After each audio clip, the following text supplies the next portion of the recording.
ঠাকুরপো, তোমাকে সময় মতো খেতে না দিলে তোমার দাদা আমাকে ভীষণ বকাবকি করে। ঠাকুরপো, সময় মতন খেতে না দিলে একটু এসো না। রঞ্জন, বাবা এটা মা তো মরে খুব যাওয়ার খারাপ। পর তোমাকে তোমার দাদা সন্তানের মতো মানুষ করেছে, আর আমাকে এই কথা বলতে তোমার লজ্জা করলো না? বৌদি, দাদাকে এসব কথা বলো না প্লিজ। তোমার দাদার কাছে আমি কিছু যে কাম করবো না। করছাও। এই গগি, আমার তো বিয়ে হয়ে গেছে, তবুও কি তুই আমার পেছন ছাড়বি না? গঙ্গে কি হয়েছে? মৈত্রী, আমার মৈত্রী, মৈত্রী আমাকে ছেড়ে চলে গেল। রঞ্জন, আমি তোকে ছাড়বো না।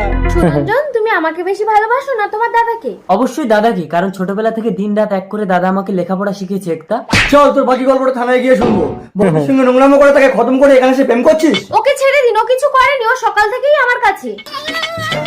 এই গৌকে নিজের চোখে সব দেখেছে। দাদা, অফিসার, নিয়ে যা নাকি। এই চল, আর আপনি আসুন, পোস্টমর্টম হয়ে গেলে বডি নিয়ে আসবেন। এই গগিয়ে তো আনন্দ পাচ্ছে কেন? গবি, গবি বোন। এই গগি, তোর জন্য আমি প্লাস্টিক সার্জারি করে সুরঞ্জনের রূপ নিয়ে ওর বৌদিকে মারলাম, ওকে ফাঁসির মঞ্চে তুললাম। এবার তুই আমার বাচ্চা পেটে নিয়ে ওর দাদাকে বিয়ে করতে পারবি।